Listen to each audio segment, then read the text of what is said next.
విజయనగరం జిల్లా పరిషత్ ప్రాంగణంలో జన విజ్ఞాన వేదిక రాష్ట్ర మహాసభలు ఈ నెల 13, 14 తేదీలలో జరుగుతాయని వేదిక అధ్యక్షుడు వెంకట్రావు తెలిపారు. ఈ సభలలో విద్య, వైద్య, ఆరోగ్యం, యువత ఉపాధి అవకాశాలు తదితర అంశాలపై చర్చించడం జరుగుతోందన్నారు.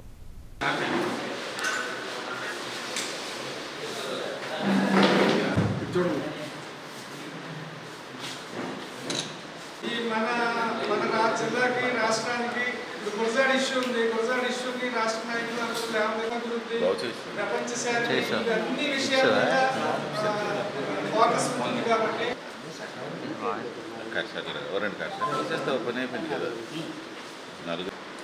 ఏదైతే రాబోయే 2 సంవత్సరాల్లో కర్తవ్యాల్ని నిర్దేశించుకుంటుందో మహాసభ, ఆ కర్తవ్యాలు నిర్దేశించుకోవడం పట్ల ఒక డైరెక్షన్తో క్యారీ హోమ్ మెసేజ్తో వెళ్తారు. కాబట్టి ఈ 2 రోజులు 13, 14 విశేషమైన ప్రచారం మీరంతా కల్పిస్తారని మిమ్మల్ని అందరినీ రిక్వెస్ట్ చేస్తూ, గెస్టులతో పాటు ఎన్టీఆర్ జిల్లా నుండి వచ్చిన 300 మంది ప్రతినిధులు,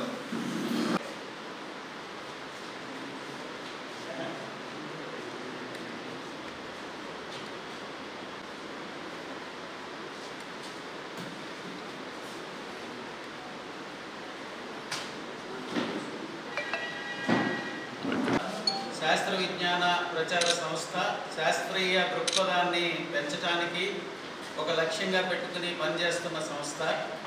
ఈ సంస్థ 1988 నుంచి కూడా గత 37 సంవత్సరాలుగా ఉమ్మడి ఆంధ్రప్రదేశ్లో పుట్టి ఇప్పుడు 2 తెలుగు రాష్ట్రాల్లోనూ కూడా తన లక్ష్యాల కోసం ముఖ్యంగా విద్య, ఆరోగ్యం, పర్యావరణం, మహిళా సాధికారిత, అలాగే యువతకి ఉపాధి కల్పించాలని ఈ ప్రాథమికమైన రంగాలు అన్ని లక్ష్యాలుగా చేసుకొని శాస్త్రీయంగా అభివృద్ధి సాధించాలని, దానికి ఏ రకమైన సలహాలు, సూచనలు, చర్చలు, అలాగే చాలా మటుకు సమస్యలకి పరిష్కారాలు సూచిస్తూ పనిచేస్తున్న సంస్థ. ఈ సంస్థ ప్రతి 2 ఏళ్ళకి కూడా మహాసభలు జరుపుకుంటుంది. ఇప్పుడు జరుగుతున్న 18వ రాష్ట్ర మహాసభలు ఈ సెప్టెంబర్ 13, 14 తేదీల్లో విజయనగరంలో జిల్లా పరిషత్ కాంపౌండ్లో జరపడానికి రాష్ట్ర కమిటీ నిర్ణయించింది. ఆ రాష్ట్ర కమిటీ నిర్ణయానికి అనుగుణంగా జన విజ్ఞాన వేదిక విజయనగరం జిల్లా కమిటీ ఆ బాధ్యతల్ని నెరవేరుస్తూ రేపు సెప్టెంబర్ 13, 14 తేదీల్లో ఇక్కడ రాష్ట్ర మహాసభల్ని జరుపుతుంది. ఈ సందర్భంగా ఈ 2 రోజుల మహాసభలకి అనేక మంది మేధావులు వస్తున్నారు, ఎక్స్ఎమ్ఎల్సీలుగా పనిచేసిన ప్రజాప్రతినిధులు వస్తున్నారు.